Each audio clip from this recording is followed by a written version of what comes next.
you can see from the data that investors are less likely to invest in a place where you have to get on 2 flights from San Francisco. So there is a study on this that says that this is true, but I unfortunately, think it shouldn't be true, and that we should be spending time getting to places because there's so much wonderful talent, and it's kind of ridiculous. It's not that hard to just get on 2 flights. The startup investment landscape is changing, and world-class companies are being built outside of Silicon Valley. We find them, talk with them, and discuss the upside of investing in them. Welcome to Upside. Woo!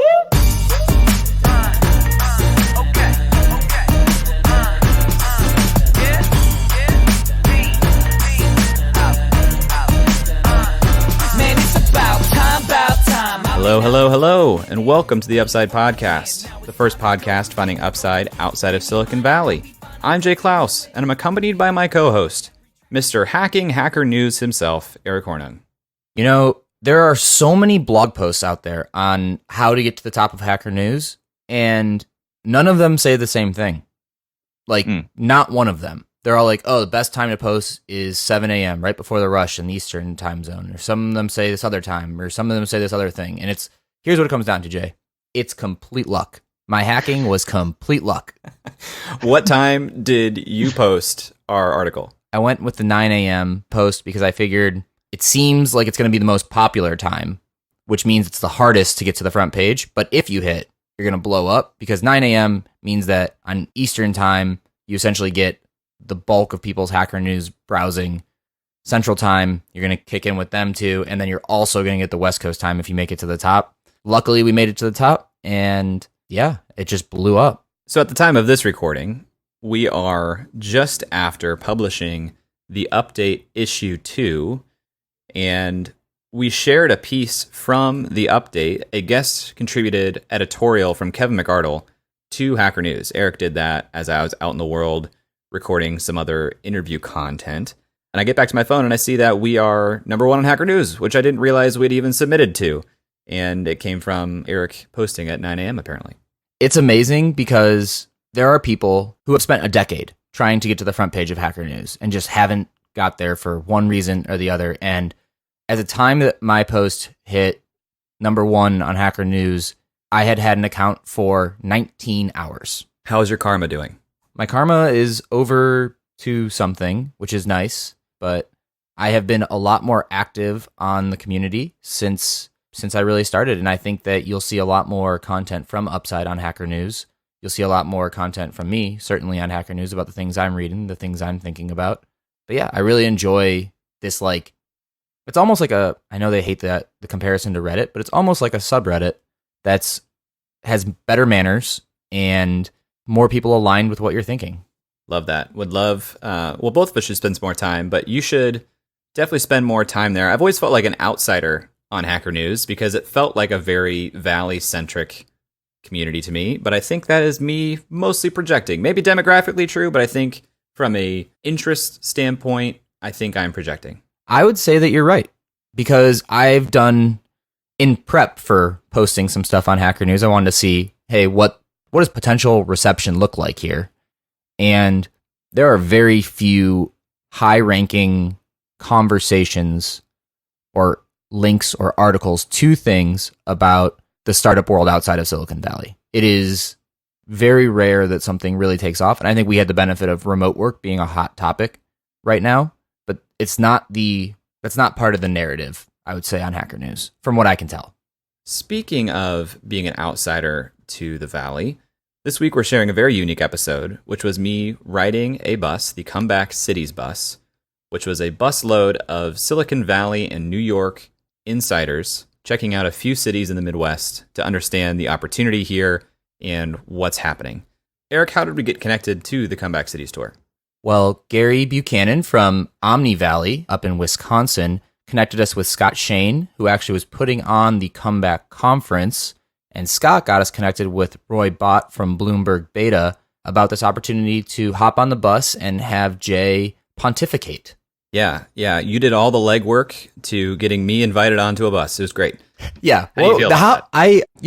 I was pretty jealous. I won't lie. You got to go sit down with all of these people, all of these intellectual people for 2 hours and have a stirring conversation, both recorded and unrecorded, and just kind of learn how they think.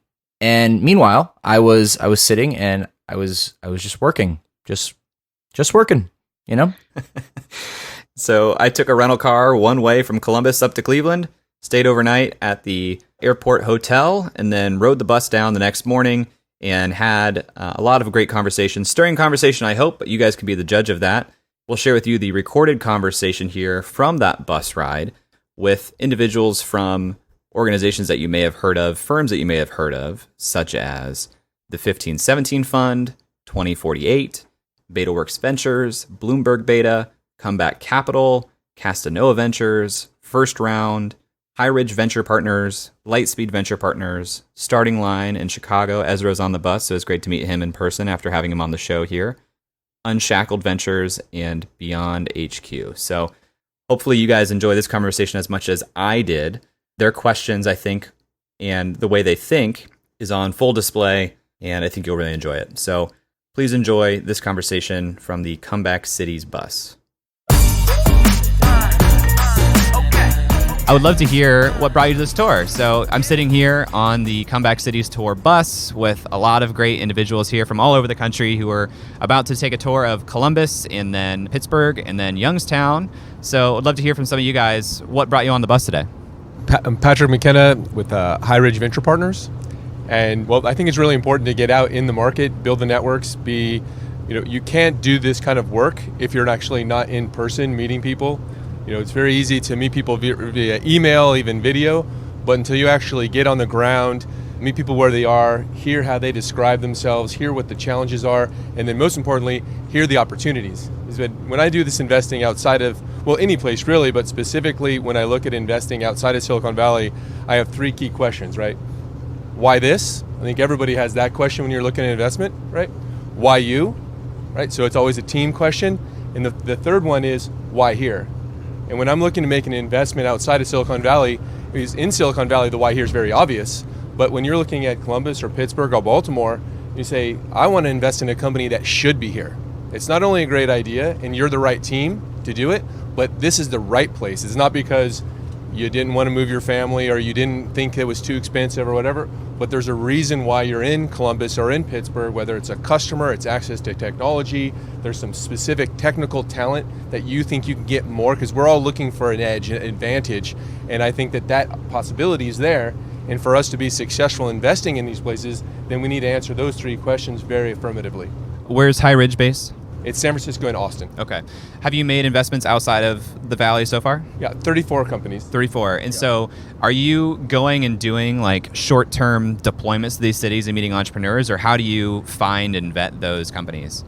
For me, the way it's worked is it's each one of the cities that I've had the most success in kind of has like a super angel or a super network that when you find that key node, then you can start to know who is doing what, where the credible partners are, where's the sources of talent. And because one of the hardest things to do when you're not there full time is to like see quality and also see things before everybody else sees them. And so like in Baltimore, which I have 4 companies in Baltimore, finding that super angel who has written tons of checks, has advised tons of companies, and then getting his filter for what has worked, hasn't worked, get that history. And then the next thing is to actually be present. Then you need to bring your advice. Just start helping companies without the intention of necessarily investing, but now they see you as a person who can add value. Guess what happens next is the better stuff starts coming your direction. And I will say that like a lot of places, you mentioned in Columbus, the need for more entrepreneurial networks. Finding those kind of social networks is one of the best ways that I've found to actually find the best opportunities. Whether it's somebody who's sitting in a company who's about to spin out, or they're sitting in an incubator. Like in Baltimore, they have Fast Forward, which is a Hopkins associated incubator.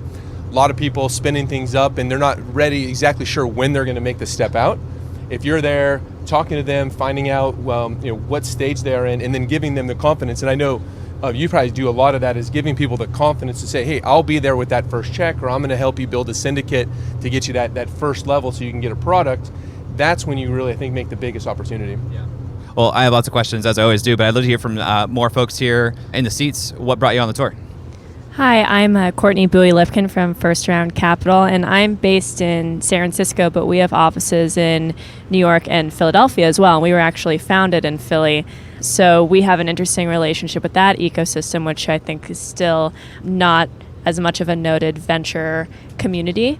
And as an investor, I've been with First Round for 2.5 years, and I mentioned earlier that I'm still early in my career, and I do think over the arc of my career, venture capital will become more evenly distributed across the country, and I think, frankly, it needs to be in order to be sustainable as an industry long term. We talk a lot about talent being equally distributed, but opportunity not being equally distributed, and so I'm hopeful that I can be part of making opportunity more available. And just anecdotally, I've been doing more work in the Midwest, sourcing opportunities for our fund, and I keep hearing about Columbus specifically. So this is my first trip to Columbus, and I'm very excited to be here. We haven't spoken to anybody in Philadelphia on the show before, so for the uninitiated, what should we know about Philadelphia as an ecosystem?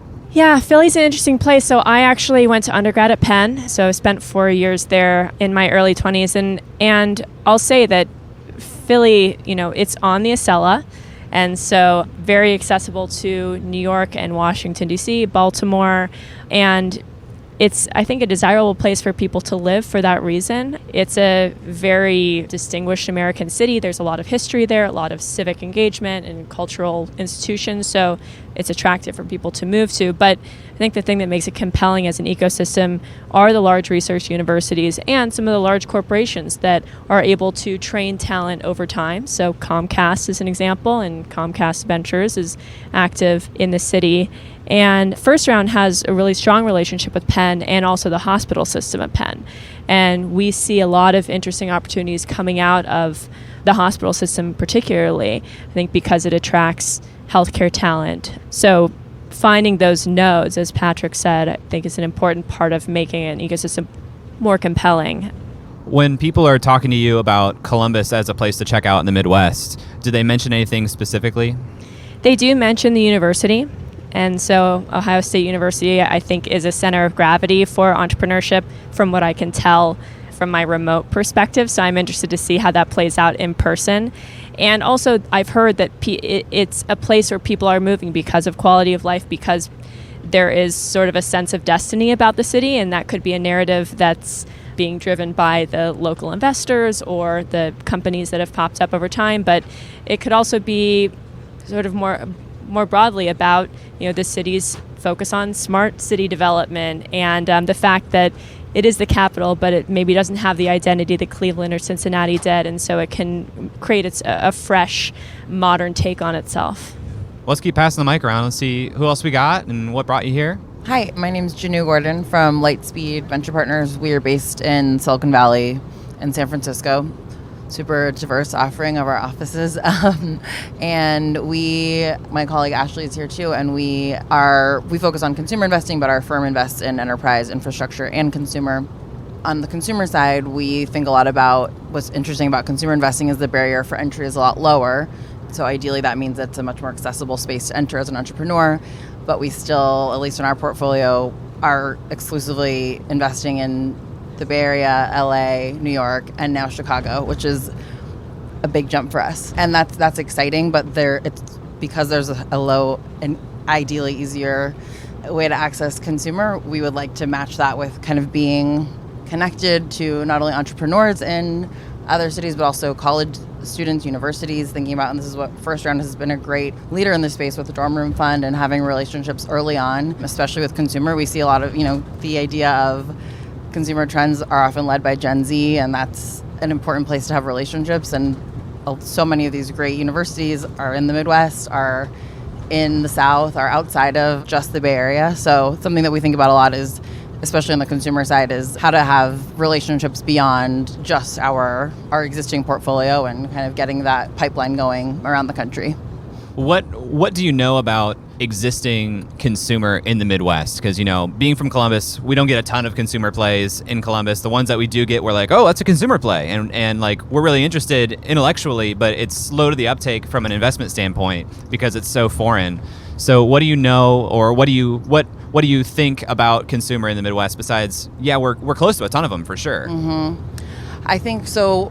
The most recent example, an investment that we did in Cameo, which is based out of Chicago. It's a marketplace for celebrity and influencer videos. I saw a great Snoop Dogg video recently. Pretty good, super exciting. And the idea with consumer that, consumer technology is driven by pop culture trends. Pop culture is usually driven by young people, especially young women. There are young women all over this country. There are plenty. And again, thinking about what does consumer mean in the Midwest, I think traditionally the idea that those trends or movements are started in just LA and New York is obviously not true. Chicago, Detroit, beyond the Midwest, looking at Miami, Atlanta, there's culture is happening everywhere, and culture is, I think, something that's really hard to tap into if you're only in your bubble and only, within your own echo chamber. So what does consumer look like in Columbus? The real answer is that I don't know, and that's why we need to kind of get out here more and have those conversations, have those real relationships, be present with folks, build those long-term connections, which kind of like Patrick said, sometimes that won't be an investment right away. That'll just be having the relationships, adding value, making introductions for folks, creating value before we can make the investment. I think we're very aware that it will take a long time to build those relationships organically, to have an actual meaningful connection to these areas, rather than coming in, dropping a check and leaving. That won't serve anyone. So I'm Ashley Brasier, also from Lightspeed Venture Partners, here with my colleague Janou. And I would say, on the consumer angle, it's interesting to see that there are a lot of big legacy consumer companies in Ohio or in the Midwest. Minneapolis, for example, has Target. I think P&G is based in Ohio. Cincinnati, yeah. Yeah. And so I think that probably stems from, sort of the Midwest being a center of manufacturing and having access to the Mississippi River and kind of getting goods out across the country. But I think it does highlight that there is some consumer DNA here, and building products, understanding what the consumer needs and bringing those to market. So, I think like Janou said, I'm not super familiar with the consumer scene here, but excited to explore it more today and sort of understand how that legacy is manifesting in today's society. So for the groups that are, in the Bay Area, if you're thinking about making investments in the Midwest, how do you think about how you allocate your time, or what would be a good way for Midwest or just anywhere else in the country entrepreneurs to get in front of you guys and make a good case that you should think about an investment in them? Nitin Patel, Unshackled Ventures. So we're a pre-seed stage investor, meaning in about half the cases we incorporate the companies with founders, and the other half cases it's pre-product, pre-revenue.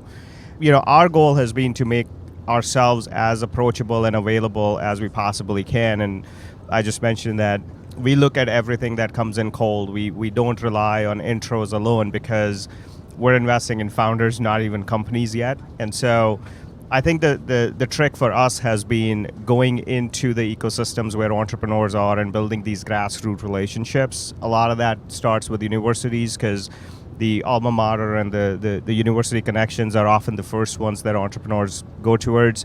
Local angels, law firms, banks, local investors. Oftentimes, one of the things that works really well for us is we've never said it's too early for us. That just doesn't exist for us. We have sometimes said it's too late for us. And so we're not competitive with a lot of the local investors. We actually, Patrick was mentioning this earlier, we look at what knowledge or just understanding of the vocabulary can we bring to the entrepreneurs. And oftentimes it even goes into venture is not the right financing source for that company, which gets lost because venture is glamorized more than other ways of financing, and so everybody kind of gravitates first towards venture.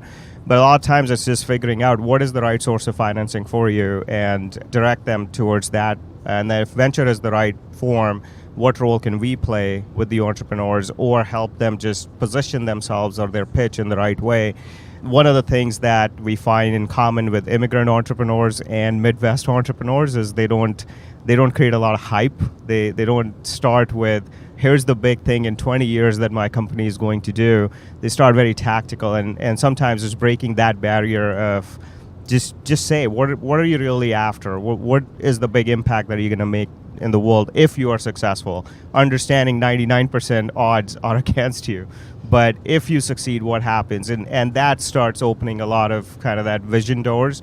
So we've now I think a third of our portfolio is non-Silicon Valley, and a lot of those companies we invested not at the first time we met the founder, but we met, gave it very direct sort of feedback.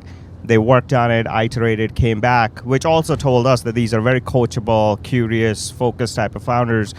That's what we like to work with. And so I would say to your specific question about the approachability, it's about find investors who really want to work with you and don't waste time with those who are only seeking social validation or sources of intros that are close and trusted to them. And there's plenty of folks like us who will take that cold email or not an intro source. That was very, very, very insightful. And what I would like to add to that is that just because you're in Columbus or Pittsburgh, it doesn't mean you don't have access to the information, right? I think we're used to seeing things presented to us in a certain way, and it's efficient, right? When you get a pitch, you get a deck, you get some presentation, you're kind of looking for some certain things like vision. What's your big thing that you want to do, right? What is the problem you're solving? Define your problem. Your solution. Specifically, what is your solution? Who is your team? I'm literally just saying the 5 things. You'd be surprised how many times you get a deck or you get something that doesn't clearly say, here's my vision, here's the problem I'm solving, here's why it's a problem, here's my solution, here's how I address the solution, here's the team that we put in, this is what we've done on this amount of capital, and this is what I'm looking for. Here's the usages, and this is how far I'm going to be able to go with these resources, and this milestone will mean this. I think everybody's nodding their head because that's what you kind of want to see. And if you're getting a pitch or meeting somebody for the first time who isn't in your normal trusted network, and it's their job. It's your job as an entrepreneur to actually speak our language at first. We will then learn to speak your language. It goes both ways, and I'm going to say I'm incredibly impressed when I meet somebody in Milwaukee where they lay the case out so clearly that it's easy for me to say, okay, I want to learn more and take that next step. Now, then I need to learn their language to say, okay, what is this entrepreneur thinking and how do they see the world different? But if you don't actually make that connective tissue kind of with us, then it's going to be harder for us to evaluate. And the reason I want to emphasize that is because that's very doable. Very doable and something that you should, as an entrepreneur, do right from the beginning. Follow the growth playbook, I guess. Some of the stories that get told in areas outside of the valley as it comes to like valley investors is often, well, they don't want to get on a plane and they don't want to come here. If there's not a direct flight, they're not going to come spend time here. And you guys are on a bus right now going from Cleveland to Columbus to Pittsburgh. So do you see, is that myth or is that a changing trend? I was in a presentation about a year ago, and it had data on this, which was, are investors more likely to invest in a place that has a direct flight versus a place where they have to jump on 2 flights? And you can see from the data that investors are less likely to invest in a place where you have to get on 2 flights from San Francisco. So there is a study on this that says that this is true, but I unfortunately, think it shouldn't be true, and that we should be spending time getting to places because there's so much wonderful talent, and it's kind of ridiculous. It's not that hard to just get on 2 flights. So personally, I'm from Durham, North Carolina, and would love to invest more there and in other places in the Southeast. Also lived in Atlanta and Washington, D.C. And so, to me, it's no problem to get on a couple of flights because I think it's worth the time investment of spending time with these people, companies, and the places and the ecosystems that they live within. Hey, it's Ezra Galston from Starting Line. I actually started a fund in Chicago, and I thought about this question a lot. Like, hey, are people going to fly in? Are they not? And so, whether I'm right or wrong, my approach was just to take a very non-entitled opinion of the world, which is that my job, I believe, as an investor, is to get to know everybody who I think can ultimately follow on into the businesses that I'm partnering with. And I encourage the entrepreneurs to get on planes actively as well. And I think that what you find is when you start to engage people and they find a reason or they find it compelling to fly in, they will, and they'll start to explore more opportunities. But there's a lot of pay it forward in this business, but at the end of the day, it's venture capitalism, not venture altruism. And so I hope for the best in everyone, but I also take a very practical and rational approach, which is that I need to get out there and show value and create value for people to take me seriously, my fund seriously, or the places that, you know, we spend a lot of time seriously. So I think that, again, it's I think the data makes a lot of sense to me, Ashley, but my approach has always been not to assume anything and not to expect anything, and be pleasantly surprised when people do fly in and take an interest. I also think that, I don't know, some of the later stage investors may have an opinion on this, but we're entering a time when a lot of venture firms are becoming so large that their staffs are growing, their outbound activities are growing. And so my perception is that they are identifying a lot of interesting ideas, but are looking for some legitimacy in the signaling to really get them to the next level of, hey, we should actually really dig in here. So I think that's something that a lot of ecosystems need to think about, is how do we get our local angels tapped in with that as well and really well respected, so that when there is that spark of something, the signaling can then get to the next level. To Patrick's point about the angels, the super angels being someone that can connect you to these people, we find that even local media, if the ecosystem has local media that's covering technology, they're also a really great place. But it seems like you wanted to follow up on that a little bit. I was going to say the issue of the flying in and out. So I have a prediction, and my prediction is that, you know, venture in the not too near future is going to be built around a hub of offices, because you have to actually be in the community building those networks and be accessible. And as the balance moves and there's more opportunity that's investable, it probably doesn't make sense today, but as that market is growing, there's going to be a huge advantage for, you know, firms that are regional in the sense that they've mostly focused on Silicon Valley to then be national, meaning that they'll actually have persistent presences in kind of the either regionally, like out of Columbus doing the regional thing, or out of Atlanta doing the regional thing, and that way you can more easily get out there. And what I found in my investing, and the reason I'm set up in Austin as well as in San Francisco, is you have to get your head out of the bubble, because it's so you can take lunches with amazing and impressive entrepreneurs and coffees all day, every day in the Bay Area. You really can, but then you're really focused on that problem set. You have to actually, once even just having my head outside of that for, you know, half the time, then I see the world a bit different. And I think that's my prediction, that national firms will open up offices, persistent offices in different regions. In the interim, what do you think that looks like? Because this is going to be my next question. You know, you get outside of the center of gravity of San Francisco, and if you're going to visit Austin, you might as well visit Columbus. And you're going to visit Columbus, and you might as well visit Tampa, and you might as well visit Memphis. So how do you guys start to manage supporting entrepreneurs and ecosystems across the country, if not for having an actual office there? So I'll pass it around, but my interim step on this is there are regional funds. So there's funds that are in the Northwest, like Next Frontier Ventures is out of Bozeman, and Will Price there he covers everything that kind of happens Idaho, Montana, Western Washington, Western Oregon, all the way down to Boulder, and having a relationship with him, that opens that up. Scott Shane with Comeback Capital, which it was spun out of this trip. You know, he's in Cleveland, but partners are in Pittsburgh, Cleveland, Detroit, and Chicago. That gives you surface area there. And I think that there are these regional funds as a start, is to build relationships there, so then they know that you can be that capital partner. Maybe they'll syndicate an early stage deal with you getting a look at the A or the B. So I think that'd be a first step that's very actionable today. I don't know if anybody else has strategies for that. Yeah, I can speak to that a little bit from First Round's perspective. So we are really focused on building founder community, and feedback we've gotten from founders over the course of our existence as a fund is that they learn a lot from investors, but entrepreneurs tend to learn a lot more from each other, from their peers who are building companies and going through the same, you know, issues with scaling or hiring, opening up new offices, whatever it is, kind of at the same time, or maybe 3 to 6 months ahead of them.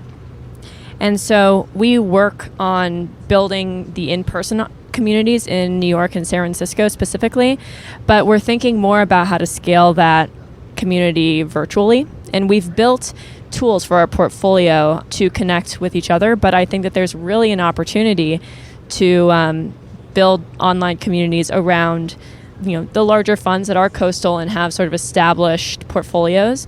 So as we reach out into communities outside, you know, the 50-mile radius of our offices, I think thinking about online forums and tools for connectivity.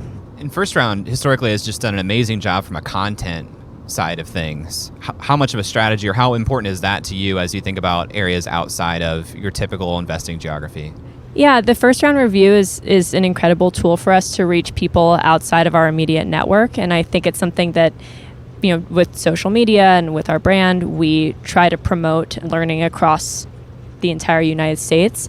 So it'll continue to be something that we're really focused on. And yeah, hopefully we try to be very tactical with our content. And so hopefully that's something that could be shared in local communities.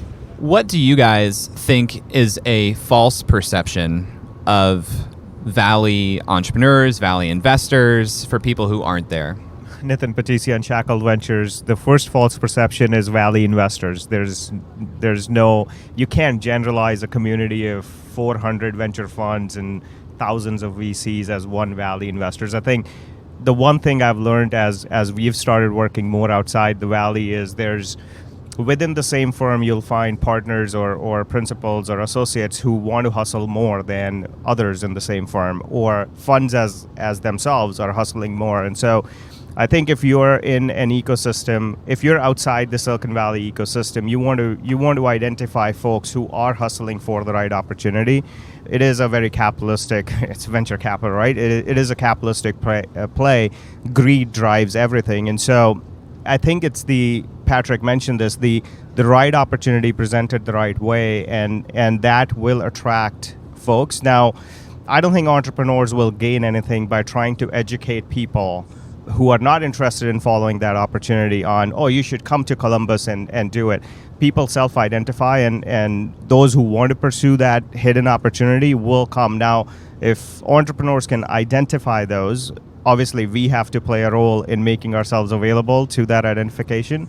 That time is well spent. And so I think you want to break it down between the part of the Valley that is happy to be contained in a wall and wants to see things the same way that's happened, versus the part of the VC community at large that wants to hustle and get outside and do new things. And I think you're seeing that in a lot of younger VCs, younger funds that are trying to build their brand, that are trying to find that thing that Patrick said nobody else is looking at, wells that others are not drinking from. And that's where the opportunities for the upcoming ecosystems are. It's funny because one misconception that from outside inside is that anybody on the inside is from the inside. Right? There is this reality that half the people in Silicon Valley are from other parts of the United States, and the other half are from other countries. And so that's an opportunity, right? Because that just means there's a foothold, there's a handle in there. There's somebody who's like you, from your town, from your school, from something that you're interested in. It's not like there's this monocultural, everybody is exactly the same in Silicon Valley. You can find somebody who has some background connection to you is a great way to start. If you're looking for a way to just get somebody to hear your story for the first time, and you're in Columbus or you're in Pittsburgh, you're going to be able to find somebody, as Nitin said, like somebody who has already kind of raised their hand, has done on a trip like this, or has made an investment. That's a key one. What firms have actually invested outside of Silicon Valley? Have they invested anything? And that's your homework. That's your job. Go and find. And there are firms that, in First Round is a good example, that definitely raises their hand on deals outside. And so when you reach, and who was the partner? Who was the specific partner who did that deal? Because they're the ones who actually got on the plane. And you can make that connection. So I think that's kind of the misconception that I'd want to put on the table, that actually there are a lot of handholds and everybody's from everywhere, even if they're now located in that, whatever that we call that, a 20 mile, 30 miles.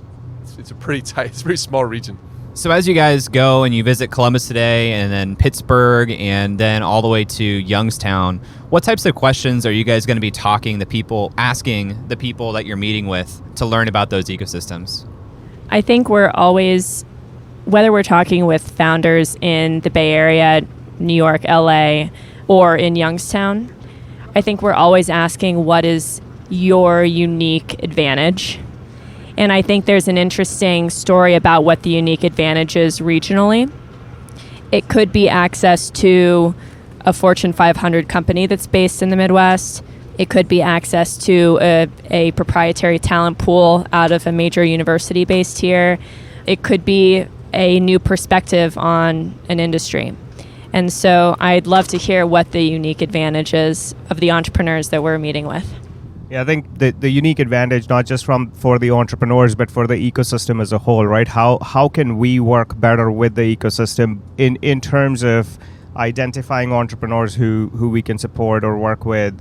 There are usually pulls from a talent perspective or corporate buyers perspective. And so I was in Akron yesterday and talking to the folks there about the potential enterprises that are customers for our portfolio companies. And we invest a lot in software being sold to industrial enterprises. And so you look at just in the room, there were 25 or so people, but there were people representing 100 million to billions of dollars revenue enterprises. And so there's a lot of buying power in terms of enterprises that would buy software from our portfolio companies. And that's an advantage that I can take back to my portfolio company. Part of that learning experience is understanding what they are and then being able to communicate them in a way that they are. Because if I just blanket say, look at Columbus as a place for your second office, it makes no sense. Nobody's going to heed any attention to it. But if I can say, here's a list of, X number of $1 billion plus companies, and here's kind of the problems that are looking to solve, instantaneously becomes a lot more appealing to a lot of these portfolio companies. So it's more about, and I think the themes from the past tours has been kind of similar, is what's unique about this ecosystem? How can we package that? Peter Rojas from BetaWorks Ventures. To be honest, I wasn't planning to ask substantially different questions than I would ask any set of founders from anywhere. We get pitched from founders from startups based all over the country already, obviously primarily on the coasts, but we're always looking at deal flows from everywhere. And for me, I think we're going to ask the same set of questions largely, which is around how are you thinking about the product? How are you planning to build this? What are you doing to differentiate yourselves from your competition? I think because at the end of the day, they're not competing against other startups from Ohio. They're competing against startups from everywhere and or non-startups from everywhere. And so I think if they're planning to build and they're something that's going to grow long term, I want to think about them in the same way I think about any opportunity that I'm looking at to invest in. Roy, can I put you on the spot? You can put me on the spot. Most dangerous place is between me and a microphone. So I was just trying to make sure to distract myself so everybody else can talk. Just to sort of wrap things up here, can you talk about why you put this together and what a successful trip looks like to you? Sure. So I'm Roy Bahat from Bloomberg Beta, and this is one of the tours that we organize of VCs going around and visiting. And I think any unexpected outcome is a real success because in a way we're all in the entropy business. And so, we'll find places that I'm sure would make good expansion offices for startups in which we invested and customers for startups in which we've invested and maybe some new companies and maybe some new funds in which to invest. But I'm most excited for whatever it is that I don't quite know might come. Very final question. Is there anything that I'm not asking that you guys think I should be asking? I think it would be helpful to maybe provoke us a little bit and we can, respond to it on what is the view of Silicon Valley VCX from a founder who is in Columbus or Pittsburgh or Youngstown or somewhere else? Well, like I mentioned, a lot of times founders that I talk to really, really try very, very hard to find partners and investment in their local region. One, because of course that's going to be most convenient, but also they just don't have super high hopes that going to Valley investors is going to pan out for them. And so, as a founder, you're in the business of time. And so they really try to avoid it when they can. And so I think hearing, any more perspective on what a founder can do to set themselves up for success if they do, reach out and try to go down that way. Some people think that means they will have to move, which from what I've heard so far sounds like that's not necessarily true. So I'd love to hear any of that perspective. Yeah, I think it used to be more true and is less true, as you've been hearing. One way of looking at it is vaguely obnoxious to just be a vendor of capital and ask somebody to uproot their entire life because you think it might be better for them. And I think if there's one lesson that the whole startup industry has taught us all over the last decades, it's all other things being equal, founders know best. And investors, while very well-intentioned, are supporting cast. So I think that's part of it. And I also think and I think some others alluded to this earlier, the quote unquote experts in Silicon Valley, we're all doubtful of our own judgment. And one way we ask ourselves the question is, if this was a great company, how would I know, really? And one of the reasons that it takes real investment of time to invest in a place you're not familiar to is you just don't have the signals, the language, the context. Oh, they were in such and such major at this college. Well, actually, it turns out that major is surprisingly hard, and they took that class with that professor who turns out to have, been a mentor to many wonderful startups, and all that language. I think that Peter had used the phrase earlier this morning of fluency. That fluency, it goes both ways, which is we also don't necessarily know how to speak the signals of places we're not familiar with. Awesome. Well, I want to thank the Bloomberg Beta team and Scott Shane for introducing us here, Comeback Capital getting us on this bus. We're going to wrap this up, but thanks to everyone who participated in the discussion, and we'll talk to you next week. That's all for this week. Thanks for listening. We'd love to hear your thoughts on today's guest, so shoot us an email at hello@upside.fm or find us on Twitter @UpsideFM. We'll be back here next week at the same time talking to another founder in our quest to find upside outside of Silicon Valley. If you or someone you know would make a good guest for our show, please email us or find us on Twitter and let us know. And if you love our show, please leave us a review on iTunes. That goes a long way in helping us spread the word and continue to help bring high-quality guests to the show. Eric and I decided there were a couple things we wanted to share with you at the end of the podcast, and so here we go. Eric Hornung and Jay Klaus are the founding parties of the Upside podcast. At the time of this recording, we do not own equity or other financial interest in the companies which appear on this show. All opinions expressed by podcast participants are solely their own opinion and do not reflect the opinions of Duff & Phelps LLC and its affiliates, Unreal Collective LLC and its affiliates, or any entity which employ us. This podcast is for informational purposes only and should not be relied upon as a basis for investment decisions. We have not considered your specific financial situation nor provided any investment advice on this show. Thanks for listening, and we'll talk to you next week. Never mind, bro, that can't be matched. I'm lighting it on fire, used to run victory laps, and still I'm not even tired. It's all about the timing, yeah, that's what they say. Well, I'ma keep on rhyming, find a way and get it.